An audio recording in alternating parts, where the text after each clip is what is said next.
So for our penultimate session today, we have the pleasure of introducing Dr. Judith Mercer. Judith is an internationally recognized scholar and nurse midwife, particularly for her research on the effects of umbilical cord clamping in premature and term infants. After 30 years as a midwife, as a clinician, an educator, and administrator, she began a research career to study the effects of delayed cord clamping on newborns, inspired by her clinical experiences as a midwife. In 2014, she received the highest award from the American College of Nurse Midwives. It is with great delight I hand over to Judith for her presentation. I'm just going to give you access there, Judith, and then you should be able to move your slides. Okay. There you go. Thank you so much, Ali, for that nice introduction. I appreciate it. And we will get started without any delay. I'm using the term delayed cord clamping here instead of placental transfusion because it's just clearer as to exactly what we mean.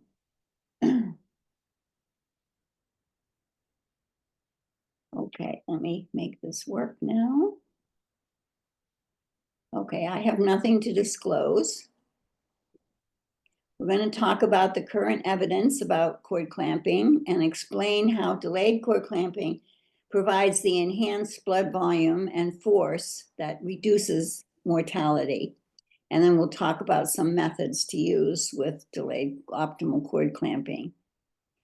So first, we'll talk about the enhanced blood volume. This cartoon shows you the fetus attached to the placenta, and this is, that clamp is not supposed to be there in this one. Maybe I went too fast. Let me see. No. But you can see that this is circulating from the baby to the placenta and back again. The placenta serves as exterior fetal lungs, fetal gut, and other systems. And there's no extra blood in that system. Do you see any extra blood tucked away somewhere that could then later be donated? It's all the baby's blood. At term, about a third of the baby's blood is flowing through the placenta at any point in time. At preterm, it can be up to a half. And just remember that the newborn remains a fetus until the cord is severed, even if he's on the outside. The placenta doesn't just stop working. Here's a nice full cord you can see here on the right, and never cut it when it looks like that, no matter what. Okay. So this is a slide after delaying the cord clamping, which allows a third of the blood volume or more in prematures to return to the newborn. And delaying the cord clamping allows for sustained cord circulation, which is very important. This baby started breathing and he's had a chance for his blood to return. When he does, you can see here's the full cord on the left and then the more collapsed cord on the right. Warning though, occasionally preemies have a cord that looks like that and it still shouldn't be clamped. My favorite thing is to wait until the placenta is ready to come because we know then that the baby has signaled that it's through with the placenta. Okay. So delayed cord clamping factors that make a difference in survival are several.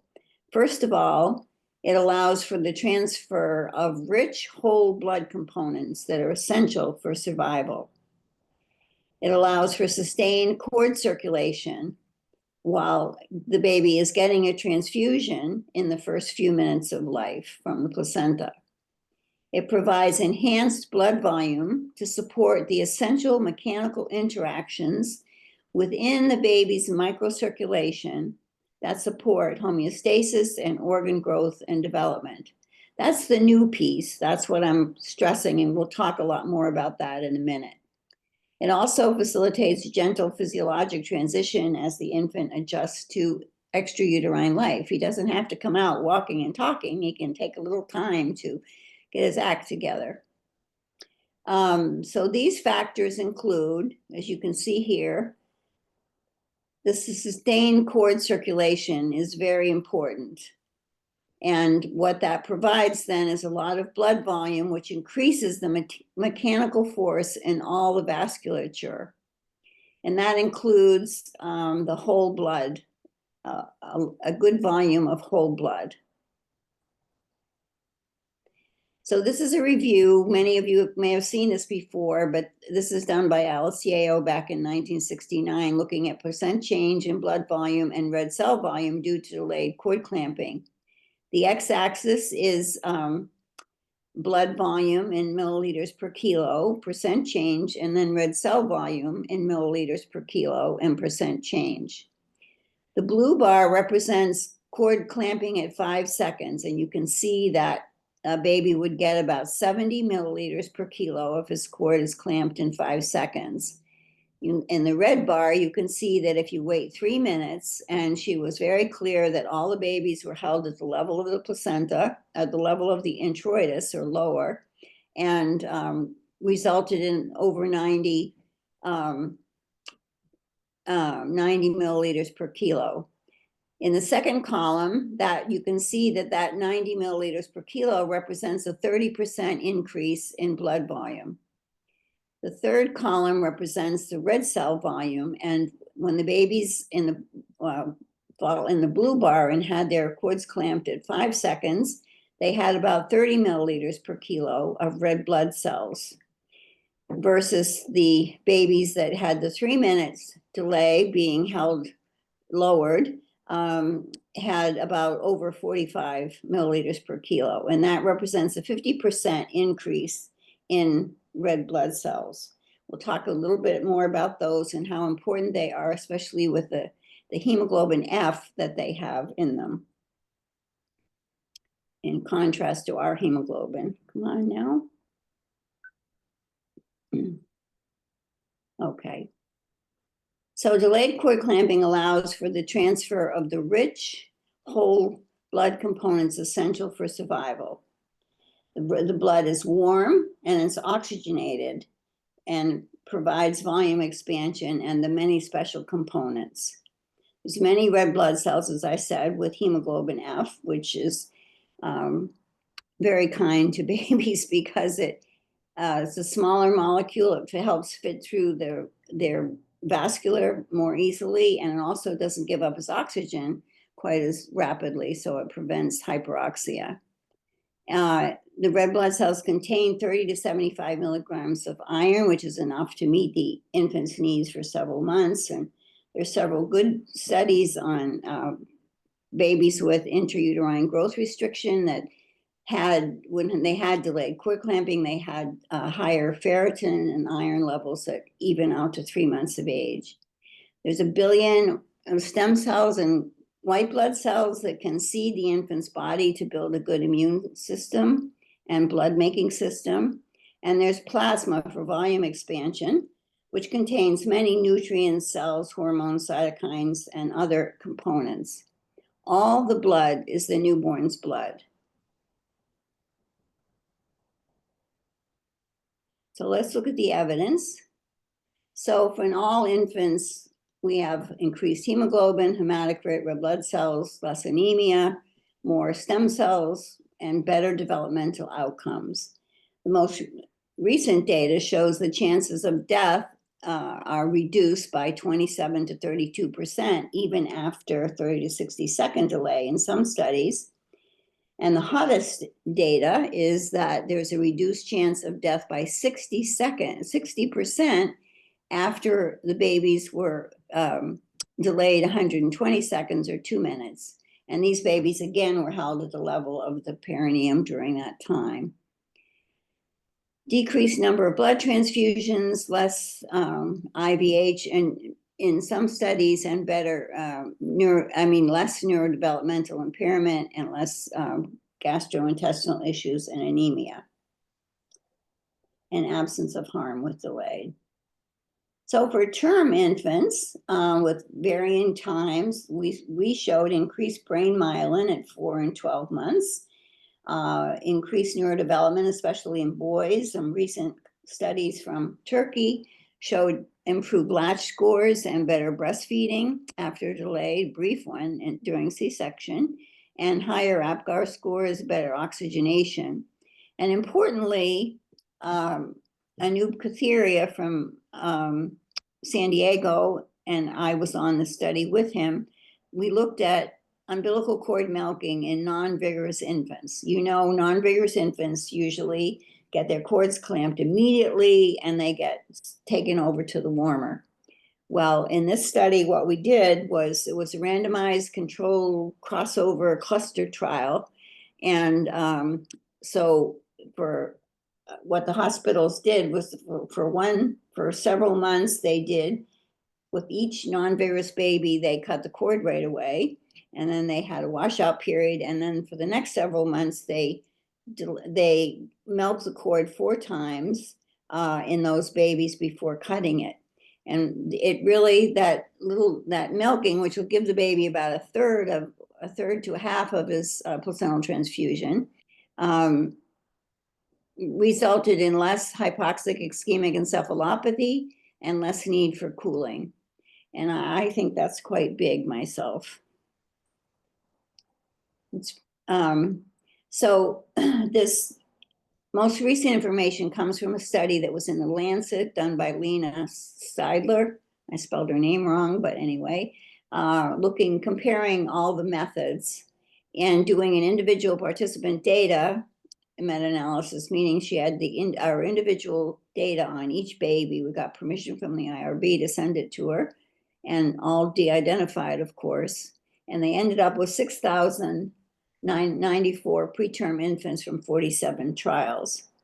In 20 of the studies, including 3,000 infants, over 3,000 infants, and with over 200 who died, they found that DCC reduced death by 32%, with a 41% reduction in the need for blood transfusions in these babies, a slight but very slight increase in hypothermia. And they said, and they're the statisticians, that this was high certainty evidence. In the second trial, the second study, they did a second analysis, actually. They compared all the methods of cord clamping, and they found that a longer deferral reduced death before discharge by 69%. And that's moderate certainty. You can see here in this forest plot, the long deferral doesn't even cross the line. It certainly favors delayed cord clamping. So how does DCC save these babies' lives? The transfer of large volume of the infant's blood now available to the primed newborn. And by primed newborn, I mean that baby's progesterone level is even higher than his mother's progesterone level at birth. And you know what that does in the body. You've seen all the very dilated blood vessels in the mothers, and it makes the whole circulatory system very plastic. There's a better word, but I can't think of it this second. Anyway, so he's available. At no other time in this baby's life could he get such a big transfusion without this progesterone on board to ready his organs and his body to receive that amount of blood. This enhanced blood volume creates mechanical forces, as I said, within the microcirculation. So you see these blood vessels and they're making pressure. Now I'm going to show you what happens when that happens, hopefully. So our blood vessels are constantly exposed to mechanical stimuli. Those of you who are athletes, think about this and how good you feel after a good workout. And I think that this is the reason, this mechanotransduction that we're going to talk about now. Our blood vessels are constantly exposed to mechanical stimuli due to blood flow and pulsatile stretch. Inside all of our capillaries are many endothelial cells, and these capillaries are not passive conduits. They're not just pipes. The shear force stretches those endothelial cells, and it causes them to release growth factors that are essential to maintain homeostasis, organ growth, and development. And just think how important that is for the newborn, who's going to probably double his birth weight in the next 2 to 3 months. These endothelial cells secrete tissue-specific growth factors called angiocrine because they, in contrast to endocrine, because they act locally. They don't flow out through the body like your thyroid hormone does. And they just act on the cells nearby them. And I'm going to show you how they do that right here. The process is called mechanotransduction, and it's important in all living things, from our plants to mammals. And it is the process which our cells sense, integrate, and respond to mechanical stimuli by converting them to biochemical signals that elicit specific cellular responses. So let's look at how that happens. Okay, this is a little fuzzy, but I'm sorry.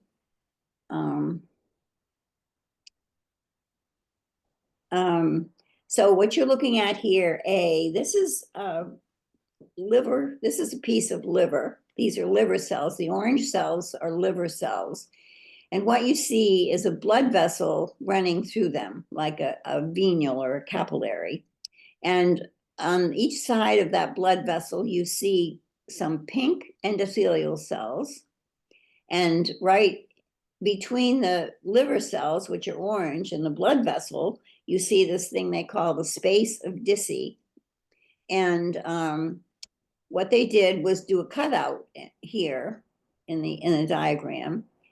And this is the cutout of the space of Dicey. Now, when you look at it, these are the little pink endothelial cells, and you can see that they're not stretched out. They're just sitting there, and nothing's happening in that space. Nothing's going on much at all. If you look at C here, you'll see that this is the same thing with the liver cells, with the blood going through, but it's enhanced vascular perfusion.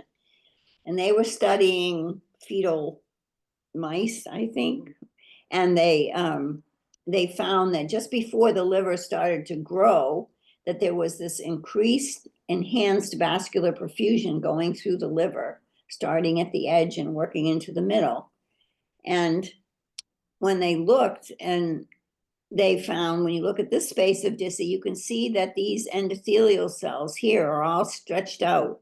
They are very stretched, and they're releasing all sorts of things. We're not going to go through all those things now, but they're all things that are very important, how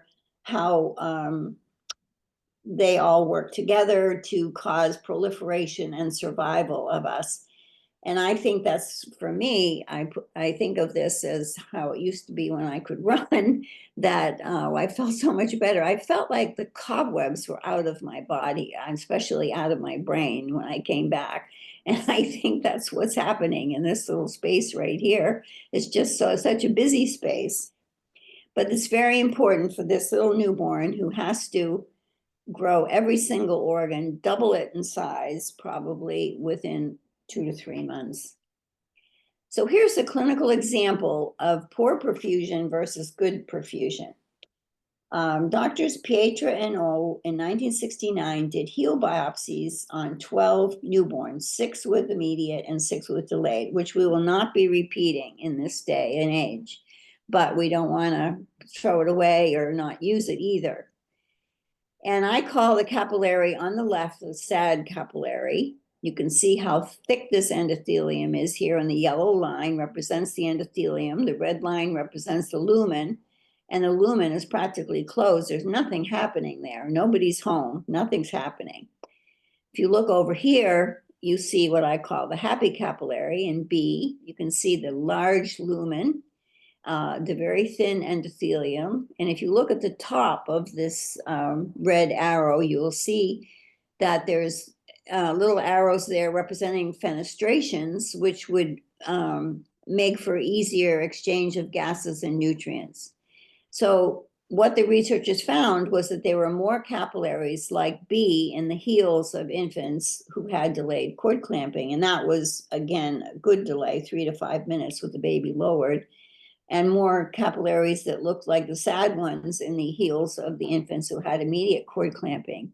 I think this is so important because we know that the heels are the last place to get perfused in babies. And so if the heels were better perfused, it's very likely that the brain and the heart and the lungs and the liver and the kidneys were also better perfused. So Mascarenhas and Giussani wrote this, and I thought it was so important. Endothelial dysfunction, like the SAD capillaries, is an important factor in the pathogenesis of acute and chronic diseases of prematurity, including, and then they listed them all, which I didn't do, but essentially all morbidities that occur in premature infants. So we really need to think long and hard about that. So where does all the blood go? Well, the lungs had the alveoli had no blood. The alveoli capillaries had no blood flowing through them during pregnancy because the placenta did it all. But at birth, they need 50% of the newborn cardiac output for their lungs. And so a lot of the blood goes there. And in the gut, it's relatively silent in utero. They don't have to digest and absorb anything much. They make a little meconium, but that's hardly anything. But at birth, this huge gut needs to be very well perfused, and so that it can get ready for absorption and digestion. Compromise in this area leads to respiratory distress, pulmonary hypertension, bronchopulmonary dysplasia, feeding issues, neck, poor weight gain, etc. And there's no evidence of overtransfusion in any of the randomized controlled trials. So the placenta keeps working after birth if the cord is unclamped. If you have sustained cord circulation, the placenta does not drop its services to the baby immediately at birth. It provides placental gas exchange and dual respiration so that you don't have to worry. You don't have to slap a mask on this baby immediately and scare him half to death. You can let the placenta provide the oxygen for the first minute or two while he gets his little act together. It has rich contents of blood are allowed. And in that plasma, there's many endocrine, pituitary, and hypothalamic-like hormones that were made by the placenta. And so the baby gets the full benefit of those.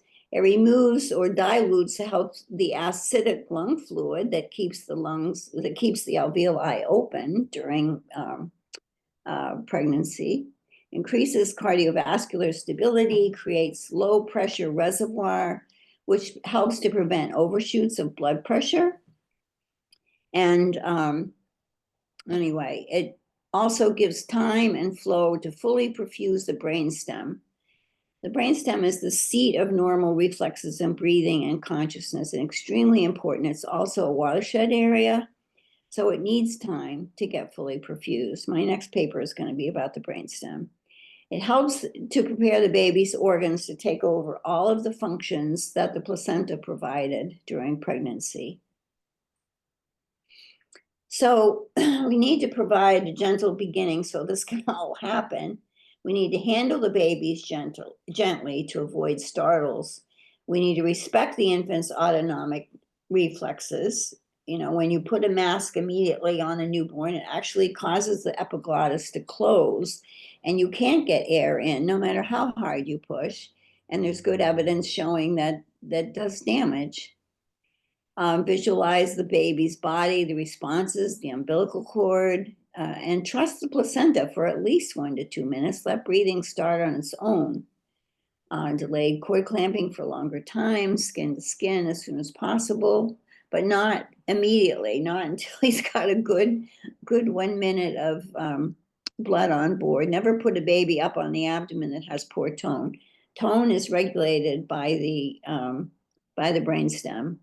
And poor tone means that the brainstem is not fully perfused, and you need to get it perfused as quickly as possible if you want that baby to breathe, and you don't have to, so you don't have to pass the baby off to somebody who's screaming at you to give them the baby. And I used to do that by wrapping the baby in the blanket, holding them in a football hold, bending my knees and lowering them down below the perineum as far as I could to help them get the blood on board. Once the blood is in the baby, conserve it. We take out way too much blood in the NICU in these babies. I just wanted to show you this. I want to mention that gravity matters. Here's this cord, and look how it's going down. This baby's on a platform at a C-section above the mother's abdomen. And that cord is going so far down there, and we don't know if babies can pump blood uphill. I just don't think that's the most beneficial way. And then gravity does matter. And then at 14 seconds, somebody puts a plastic bag on her and she reacts with a big startle, which is going to increase her sympathetic nervous system, cause vasoconstriction in her body, and prevent exactly what we're trying to achieve. This is what happened to her during her 1 minute delay in cord clamping. At 36 seconds, somebody puts a mask on her face, and you can tell by this little hand and the splayed fingers, she wasn't happy with that at all. And here she's starting to ventilate the baby, and her response is, again, very extreme. She's fighting as hard as she can. She feels like somebody's trying to do her in. Anyway, we just need to not do this. The placenta, if she was in a better position, if she was down here, even in a warm blanket on this pad right here, and just held by somebody for, 45 seconds or a minute or so, she would get a good transfusion, a good early transfusion. She's not getting it with all this stuff going on, with all her being stressed. She's totally stressed. So delayed cord clamping saves lives. It's safe, advantageous, and it's doable. And what you do at birth may predict the infant's health outcomes in infancy and throughout his lifetime. So White in 1796, Elizabeth Seether gave me this reference. I think it's great. Says, is it possible that this wonderful alteration in the human machine, which he was talking about neonatal transition, and then he lists everything that happens, which is about 6 or 7 lines, so I couldn't put that all in, could be properly brought about in one instant of time and at the will of a bystander? And my answer is no, it cannot. So thank you very much. Please don't hesitate to contact me if you want any of my slides to do any in-services or anything you want to do to promote delayed cord clamping. I'll be happy to share them with you. And we just had this article just came out in Children, and it's an open access journal so that everybody should be able to get it. And it explains in much more detail everything that I've talked about today. So thank you very much, and I'll be happy to take questions. Thank you so much, Judith. A really comprehensive explanation about this important topic. I haven't seen any questions come up in the chat yet because I think everybody was listening with intent to your words, but I'm sure the questions will come now. I'm just going to take back control of my screen. There's a comment there. Thank you, Judy. So grateful for all the slides you've shared with me over the years. That's from Karen. Yes. Not sure whether you know who that is. Karen. She's really appreciating all of your support.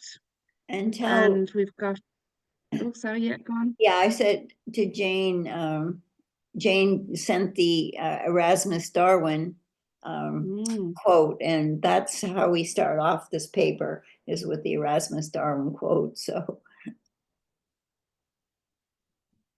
yeah, published in his book. Another thing very injurious of the child is the tying and cutting of the navel string too soon, which should always be left till the child has not only repeatedly breathed, but till all pulsation in this cord ceases.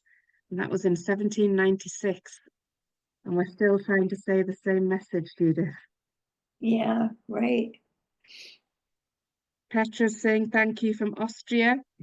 Olivia's saying, interested to hear your suggestions for promoting optimal cord clamping when facing institution requirements for cord blood gases for almost every birth. Thank you for your presentation. Yeah, we really have to, I mean, it takes a village. You can be a change agent. You can start by just even getting articles like this article and leaving them around in different places, even in the bathrooms, for people to read. That's a good beginning. Lobby to get somebody, one of the experts on delayed cord clamping, to come to your institution, talk. Form a group, find an obstetrician and a neonatologist to work with and a group of midwives, and just start, doing little conferences and sharing information. Just start. That's why I want to make any of the slides I have available. And we have a campaign in the UK called, I want to say it's called Blood to Baby campaign, but they have some resources about how to take cord blood gases with an intact cord. So you're still getting the requirements for a compromised baby and getting those tests done, but you're not preventing them from having that delayed cord clamping. Yeah, it's so important to do this. We have to change that resuscitation guideline that says cut the cord and pass the baby off. It's just crazy. Yeah, I want to answer Kate's question. She said, is it your recommendation just to wait for the placenta as opposed to 3 to 5 minutes? You may have to begin with 3 to 5 minutes, but the goal is to wait for the placenta because, no one's done any research on the communication between the baby and the placenta. And my friend Ola Anderson, who's a neonatologist from Sweden, has worked out how to take blood out of the cord without cutting it. And some research needs to be done on what is in, how we didn't know about hind milk 20 years ago. I bet there's something to hind blood. So I think that's a whole frontier that hasn't even been approached. Alita, I think I just answered your question. Yes, I did. Thank you. Oh yeah, drop the scissors on the floor. That's what I used to do, was pretend that I was reaching back and slamming my hand on the table, pretending I couldn't find the scissors while this baby was getting his good transfusion. So dropping the scissors is a good idea. Or the clamp. I think that's all of the questions there.